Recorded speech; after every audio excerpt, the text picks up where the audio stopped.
Intel did confirm that U.S. take 10% stake in exchange for. originally There was this CHIPS Act to try to onshore chip manufacturing. And the government was going to give that in terms of grants, but then President Trump took it as an equity stake. But Intel has been left behind. So how does the US government help Intel fix its leading edge node when it's not a money issue? They have no customers, and there is a good reason for that. Intel was the biggest, most powerful chip company in the world. And then they've had some bad management over the years, and they got lost. As seen throughout multiple news sources, Intel's recent announcement has caused an outburst of uncertainty about the company, its position, and the implications it may have on every U.S. citizen. Although the company was once an undisputed leader in semiconductors, recently, Intel has struggled with missed technology cycles, manufacturing delays, and a lag in performance compared to its rivals. When we look at Intel's stock price over the past several years, we can see a noticeable decline, which reflects investor doubts about the company's ability to excel past difficulties. And with the latest announcement adding to existing concerns, the key question becomes, how much more or less risk has been added, and how do we measure it in a systematic way? To answer this, we turn to the value at risk framework, which looks at potential loss in the value of a portfolio over a defined period for a given confidence level, ultimately helping us quantify financial risk under normal market conditions. But instead of looking at VaR in a portfolio setting, we could look at it in an atypical way by comparing Intel's downside risk before and after the news broke. While the limited time frame would make this extremely volatile, the comparison would help us understand risk from a different perspective and allow us to understand how volatility and tail risk change over the time period. Fundamentally, the foundation of the model is to calculate the maximum expected loss at a given confidence level of 95% over a fixed time period of 30 days. By comparing Intel's VaR in two different periods, we could observe how the risk profile shifted. Did volatility jump? Did the tails of the distribution widen? And most importantly, how much more fragile did Intel stock become once the new information hit the market? Especially when we add in the recent news that NVIDIA has invested $5 billion to help the company develop AI infrastructure and personal computing products. In particular, this partnership could give NVIDIA access to Intel's x86 license without having to acquire it, which is important to note because it's been difficult as Intel and AMD are the only current holders and do not grant license to others. When we look at VaR, we find that there are three main approaches to calculating it. First is the historical VaR, which simply looks at the company's past returns and assumes history will repeat itself. In particular, it looks at the worst 5% of trading days and then assumes a similar level of downside risk in the future. The second method is the parametric VaR, which is also known as the variance-covariance method. This method assumes returns follow a normal distribution and relies on three inputs: the company's average daily returns, its volatility, and the z-score corresponding to the chosen confidence level. The formula allows for quick estimates, however, it often underscores risk in times of market stress. The third method is Monte Carlo VaR, which stimulates thousands of possible price paths for Intel stock based on its estimated mean and volatility. This approach can capture extreme outcomes, making it more realistic in periods of uncertainty. To see this in action, we use Python to calculate Intel's downside risk. We begin by pulling the two datasets, one covering the period before the announcement and one covering the period after the news broke. For each dataset, we compute daily returns and extract two key parameters, the average return and the volatility. From there, we run 100,000 Monte Carlo simulations for both periods, with each simulation representing a possible daily outcome for Intel stock price. This allows us to calculate the VaR and the conditional VaR, or expected shortfall, which measures the average loss in the worst 5% of cases. Finally, we compare the Monte Carlo results with the parametric calculations. We can see that the distribution widened after the announcement, with vertical lines marking the new VaR and CVaR levels. We can also extend this by applying stress scenarios, by adjusting the average return to simulate additional shocks, which can be summarized by mean loss, the 95% VaR, and the maximum observed loss. At the pre-announcement baseline, the Monte Carlo analysis showed that with a 95% confidence level, Intel stock would not lose more than 4.4% in a single day. However, after the news broke, the same analysis showed a larger loss threshold of 6.9%, which is evidence that the market quickly priced in greater uncertainty. The CVaR numbers paint an even bigger picture, as average losses in the worst 5% of cases jumped from 5.6% before the announcement to 8.9% afterwards. When we layer in stress scenarios on top of the post-announcement baseline, Intel's risk profile profile became significantly worse. Worst case losses nearly doubled relative to the pre-announcement period. This aligns with movements in the options market, where Intel's implied volatility spiked relative to competitors, signaling that traders are demanding higher premiums to hedge against its downside risk.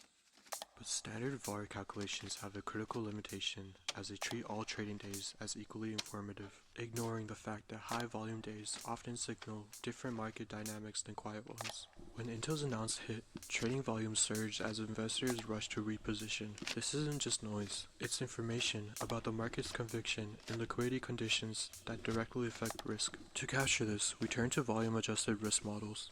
We implement three distinct approaches, each capturing a different dimension of volume's impact on risk. The first method applies simple volume scaling, calculating a factor by taking the square root of the current volume divided by average volume. When Intel's trading activity spikes above its historical norm, this multiplier increases the baseline volatility proportionally. The second approach uses regression-based adjustments. Rather than assuming a fixed relationship between volume and volatility, we let the data speak. The model regresses absolute returns against the square root of volume across Intel's entire trading history. This helps estimate how much volatility typically increases when volume surges, and captures Intel's specific volume volatility dynamics, rather than relying on generic assumptions. The third method implements the Amyhood illiquidity measure, which focuses not just on volume, but on price impact. The Amyhood ratio divides the absolute return by dollar volume, measuring how much the stock price moves per dollar traded.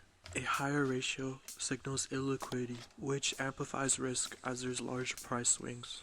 Conversely, when Intel trades heavily with minimal price impact, the market is absorbing information efficiently, which potentially dampens extreme outcomes. When we apply these methods to Intel's pre-announcement window, we see all three approaches converge on nearly identical results. This comes as VaR sits around $1, representing roughly 4.3% of Intel's stock price, and CVaR hovers around $1.29 or 5.5%, and the volatility adjustment multipliers all cluster around 99. This convergence tells us that during the pre-announced period, volume patterns were stable and predictable. Trading activity tracked historical norms, and the liquidity conditions remained steady. Fundamentally, the stock price was calm, and volume adjustments didn't materially change our risk assessment. However, the post-announcement period presents a completely different picture. Now, the three methods diverge sharply, revealing distinct interpretations of how the announcement altered Intel's risk landscape. The volume-scaled Monte Carlo method shows VaR increasing to $2.20 or 6.6%, a meaningful jump from the pre-announcement baseline. The volatility multiplier of 0.95 actually sits below normal, suggesting that while absolute volatility rose, it didn't rise as much as the volume surge alone would predict. This method captures elevated risk, but suggests that it's not dramatically worse than standard calculations would indicate. The regression-adjusted approach paints a far more alarming picture. Here, VaR explodes to $3.25, representing 10.5% of the stock price, while CVaR reaches $4.50 or 13.4%. The volatility adjustment multiplier of 1.46 reveals why. Based on Intel's historical volume-volatility relationship, the post-announcement trading frenzy predicted significantly higher risk. The illiquidity adjusted method offers yet another perspective. VaR sits at $2.05 or 6.1%, with CVaR at $2.65. The volatility multiplier of 0.89 suggests lower risk than baseline calculations. In this interpretation, the market absorbed the news smoothly without triggering the external downside risk that could have caused a breakdown. The heat map further reinforces the story. Before the announcement, most values clustered around 4 to 5.5% range, which is shown in green. However, after the announcement, the values shifted sharply into the orange or red range, with the regression adjusted CVaR spiking to 13.41%, which is the highest point on the map. So, which method is right? The answer depends on which aspect of risk concerns you most. If you believe that market depth is the key factor, and liquid markets absorb shocks, then the illiquidity adjusted approach suggests Intel's risk remains manageable. However, if you trust that the rise in volume reliably predicts higher volatility based on historical patterns, then the regression adjusted method's alarm bells deserve serious attention. The volume scaled approach, on the other hand, offers middle ground, acknowledging elevated risk without assuming the worst. What's critical about this is that these methods don't just produce different numbers, they reflect different theories about how market processes information. The divergence across Intel's announcement reveals that we're not just measuring risk, we're making implicated assumptions about the market structure and liquidity dynamics. These findings align with what we observe in Intel's option market. It's important to note that there are limitations to VaR, as it does not predict the future losses, but it only sets a threshold based on assumptions drawn from historical data. Despite these limitations, the framework gives us a systematic way to measure how Intel's risk profile changed across the announcement period. By comparing baselines, extending the analysis through stress testing, and incorporating volume dynamics through multiplied methods, we gain a much clearer view of the risk surrounding one of America's most important technology companies.